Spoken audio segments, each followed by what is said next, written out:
I've already spent $60,000 just wishing for your happiness, yet how could you refer to me as a wallet or an ATM? We don't recall ever asking for your help." Lily, Max's wife, scoffed with a sneer. "Why don't you try and stop the payments if you're so bothered? After all, I'm a big shot. I can easily handle it myself." Max added in the same dismissive tone. "Even Max, my eldest son whom I've raised, behaves this way. After forcing me to cover the cost of a $20,000 engagement party and then a $40,000 wedding, they have the audacity to treat me like this. They only see me as a cash cow. I must have made a mistake raising my son. I'll never let them push me around again." "I've heard you loud and clear. Are you sure about that? You know we won't let you see your grandchild, right?" Max threatened. "You don't have to. I'd be more than happy to stop the payments."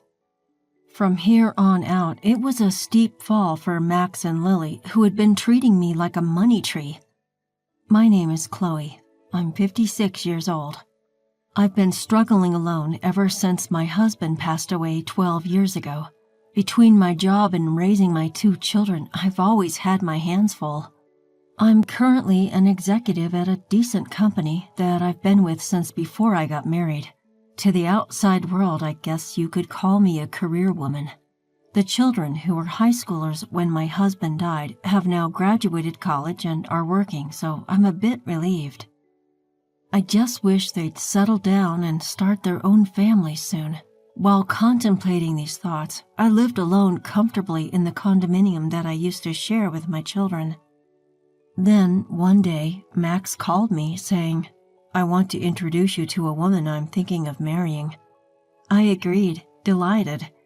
Max, who turns 28 this year, works for a large corporation as a salesman. Although he has been a bit of a playboy, it seemed like he was finally settling down. On the day he was to bring the woman he was planning to marry. "Mom, long time no see. This is my fiancée, Lily." "Nice to meet you. I look forward to getting to know you." The woman Max introduced, Lily, was a receptionist at the company where he worked. She was strikingly beautiful, and I was quite proud of my son for finding someone like her. "Oh, congratulations to you both. I'm here to support your happiness." My face beamed as our conversation flowed.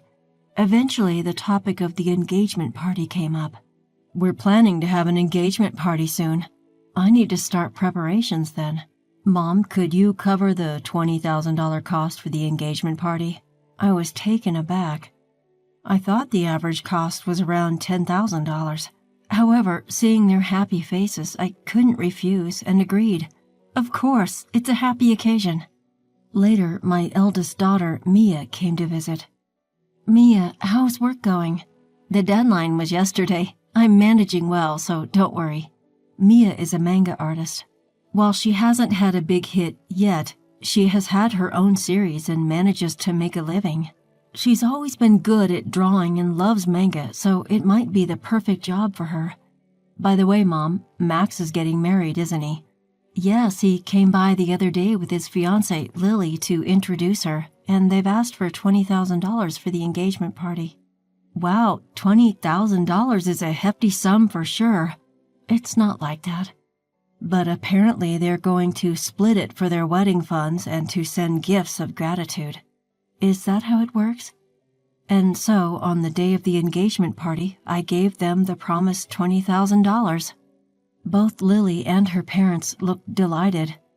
"We'll use this to start our new life together," they said, putting away the $20,000.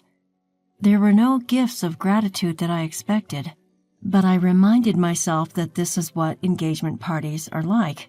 As long as they could have a happy marriage, it was okay. But a few days later, Max dropped a bombshell. "I want a grand wedding with lots of company and connections invited, maybe around 250 people."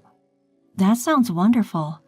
"And with that, Mom, I'd like to ask you to cover the upfront cost of the wedding." "What? I have to pay?" I was under the impression that weddings were funded by the couple themselves.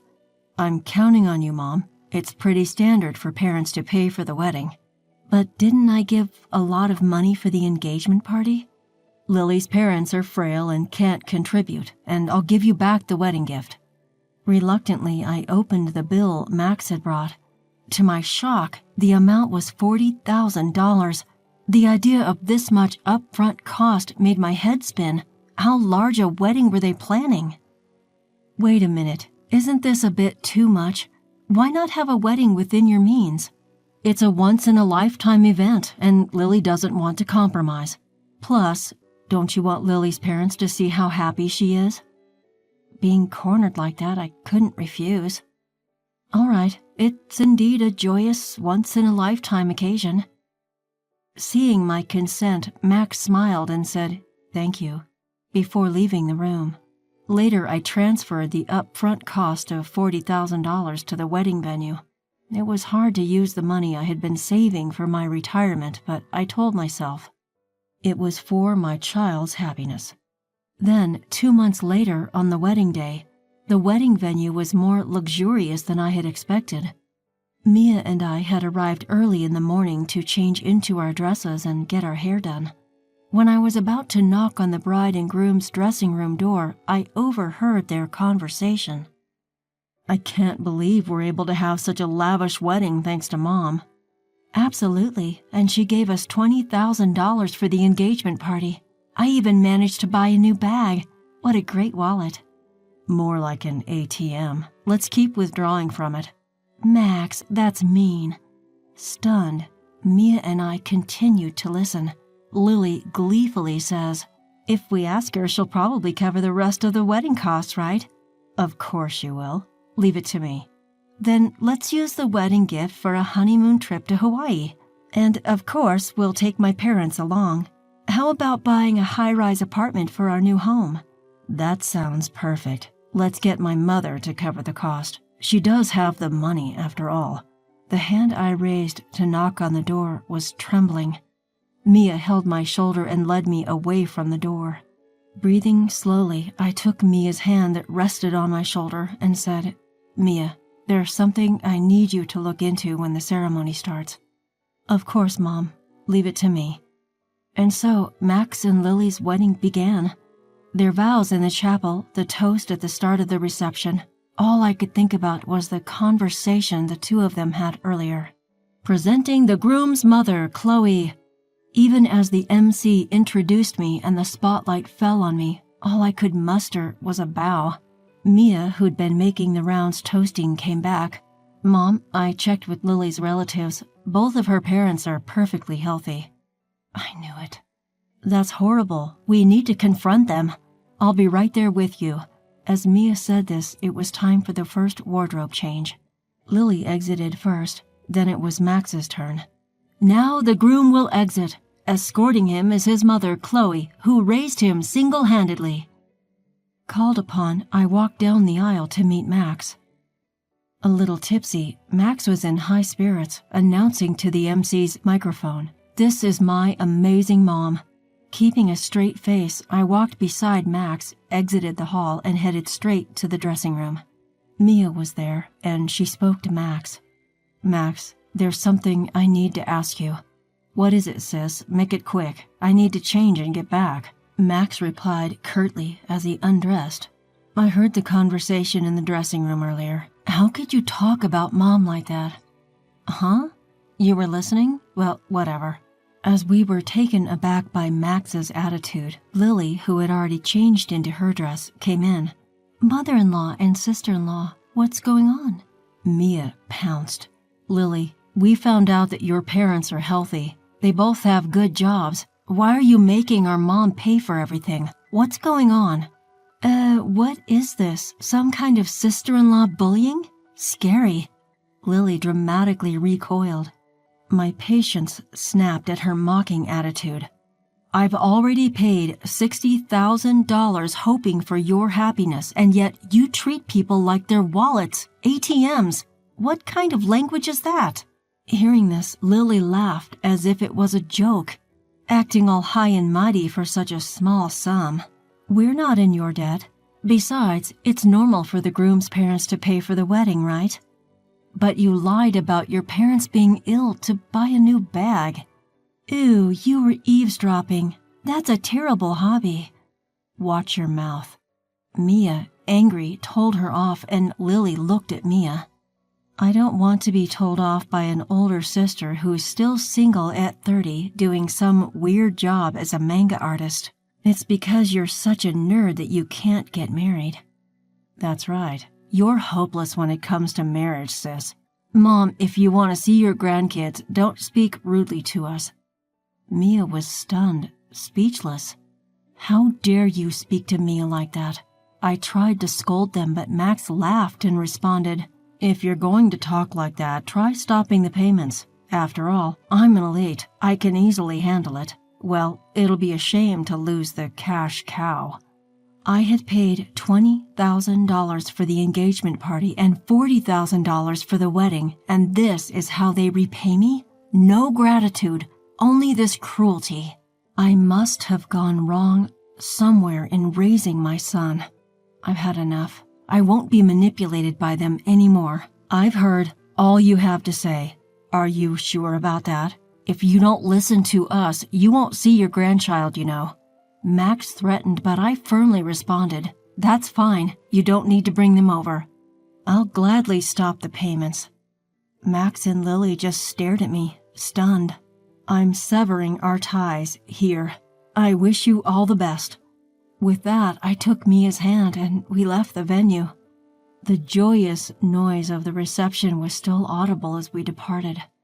A month later, as Mia and I were enjoying some tea at home, the intercom rang with a shrill tone.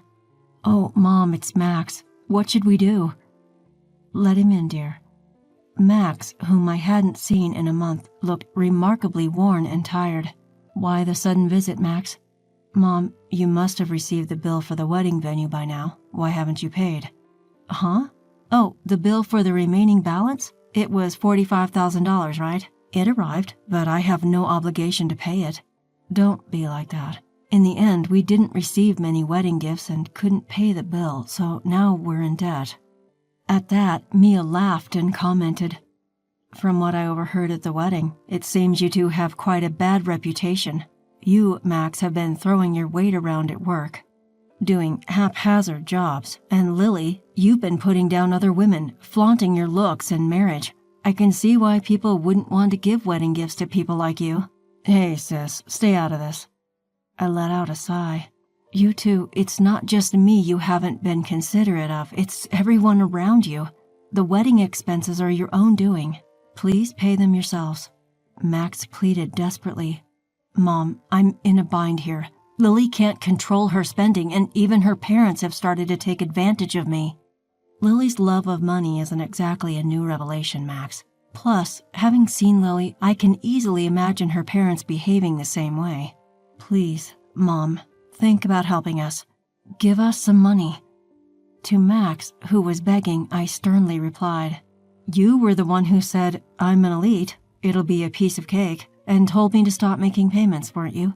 And didn't you say that we were severing our ties? I have no obligation to give you any more money. Mom, don't call me Mom. I don't want to be called that by someone who has only ever seen me as a cash cow. To be honest, I'd like you to repay me for the wedding and the engagement party, but I'll write it off as a settlement payment. Now please, leave. Max, who had looked shocked, now had a malicious look on his face. Hey, are you really okay with this, Mom? Cutting ties with us like that? How will you spend your old age without a husband? Don't you want to see your grandchild? Before I could respond, Mia intervened. Don't worry about that. I will be by Mom's side. And what can an unsuccessful comic artist like you do? You can't even have children. Shut up. Max was frothing at the mouth with anger. Ah, so scary. Sure, you mock me as a failed manga artist or an otaku, yet my manga was among the top-selling shoujo manga this year. Did you know it's set to be turned into an anime and movie next year? Safe to say, I'm in a much better financial state than you and your debts. And with that, Mia revealed her successful career. At this point, Max noticed something. Hey, sis, that thing. This? Oh, you noticed? Yes, that's what's happening. Mia flashed the ring on her left ring finger. I'm getting married to my editor. He's a big shot at a major publishing house, a real high flyer, so we can take care of Mom. We don't need you. Anyway, we never intended to have our children care for us. Thanks, Mia. We're having a wedding, but we'll handle everything ourselves. We'll invite Mom, Max, but you don't need to come. To a stunned Max, I said, Did you get it now? Never bother us again. Together with Mia, we steadily pushed Max towards the front door. Please, Mom. And you too, sis. Ah, something came to mind. What? Are you going to give us money? Upon hearing this, Max turned around with a happy look. To him, I said, That director at your wedding? Turns out I didn't know, but he's a client of my company. It seems your hiring and all your undeserved privileges were out of consideration for me. I told them to stop that, though. What? I didn't hear about this. Stop it, please. Handle it on your own now. Goodbye. Mia and I pushed Max outside and firmly locked the door. Max was making a fuss outside, but after ignoring him for a while, it became quiet. A year passed since then. Right after that incident, I sold the house to avoid Max and Lily's visit and bought an apartment with elderly services for my old age. According to a neighbor from my condo, Max and Lily showed up and created a scene asking, Why isn't she here? Hence, I believe my decision was the right one. As for Max and Lily, they abandoned their dream of a luxury high-rise apartment and now live in a cramped space. Max, it seems, was demoted after his actions were reviewed. Perhaps hurt from falling from his elite status, Max worsened his attitude towards others. It's surprising he's not fired yet. Lily, who quit her job upon marriage, continued to splurge for a while, but their funds quickly ran out. Even with their debts, Lily's luxurious habits did not change, and her parents continued to demand money.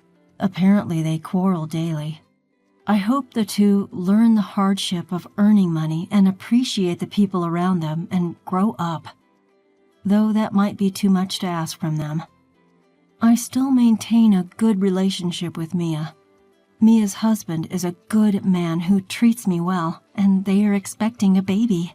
I plan to spoil my lovely daughter and grandchild, and looking forward to it keeps me working every day.